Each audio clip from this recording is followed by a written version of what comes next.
Okay, great. So this is my favorite stuff. I don't know if you guys like it.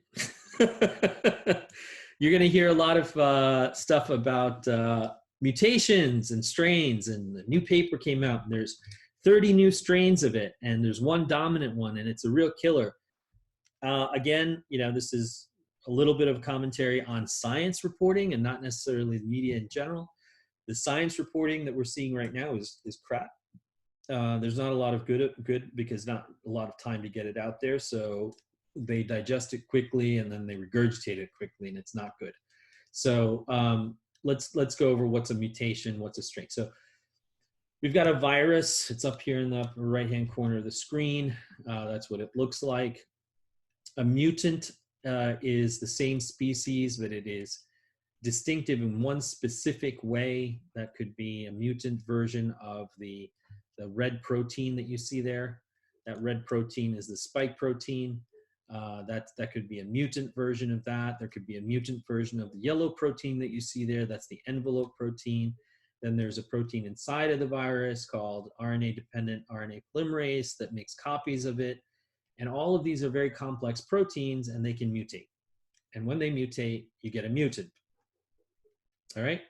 So that's all that is. Now, a strain, it's the same species, but it is genetically distinctive, which means that it acts differently and it looks different. Okay, so it can actually physically look different from another one when you look at it under a microscope. It can act differently inside of a cell when you put two strains together in a cell culture and you watch them, do their thing. They do it. They infect differently. That's a strain. Okay, some strains are more aggressive. Some strains are more latent, which means some strains can sit in your throat for 2 weeks and do nothing to you. Some strains will put you in the ICU in 4 days. Okay, so this is what a strain is. And now a variant. A variant, oddly enough, I had to go back to the books and figure this one out. A variant is the same species, right? So it's still SARS-CoV-2, but it is behaviorally distinctive, which means that it came from somewhere where it's not. It came from somewhere where it's native, all right, and it has a variant which has made it infect what we call anomalously. So it came from the bat, or it came from the pangolin, or it came from pig, swine flu, came from chickens and ducks, the avian flu. So it's a variant, right? It's genetically the same species, but it's a variant it's a variant because of both mutation and being of a specific strain that causes it to infect anomalously. All right. So there's 2 papers out this last week. One is from Los Alamos Labs, and it says that there's a pipeline of spike mutations that might make it hard to make a vaccine.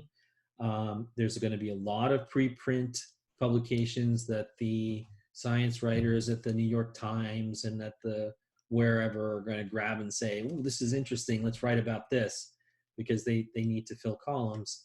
And it is interesting, and they will be right once in a while, and they will be wrong once in a while. Okay, not only the science writer, but the paper itself, their conclusions may not be found to be correct over time. So just take everything with a grain of salt right now, even if you're reading it from reliable sources. Okay, and then Utrecht University found, and also IIS in Israel have found blocking antibodies. So they're able to create antibodies that are what we call recombinant, and they've been engineered to do a very specific thing. And they have been able to create antibodies that they're now testing in vivo, which means in mice, to see that if you infect these mice with this virus, can it block it from infection and causing the infection or attaching to the similar types of respiratory endothelial cells. So, and they have positively found neutralizing antibodies. So that's awesome. I mean, that, again, John and I have been stressing this for weeks. This would not have been possible without HIV research. What you see is those red proteins are also present on HIV.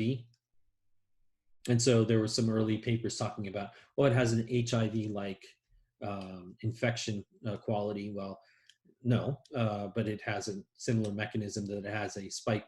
It has a surface coat protein in the case of HIV that helps it attach to a specific type of cell in your body, and that attachment causes the infection. Well, causes the proceeding of the infection. Okay, so here's the bad news, and this is what I think I wanted to stress to Sandra as well. The longer you allow the infections to continue in the general public, time and transmission are the primary factor for the emergence of mutations. The longer you allow it to just go from person to person, the more opportunity you give it to mutate.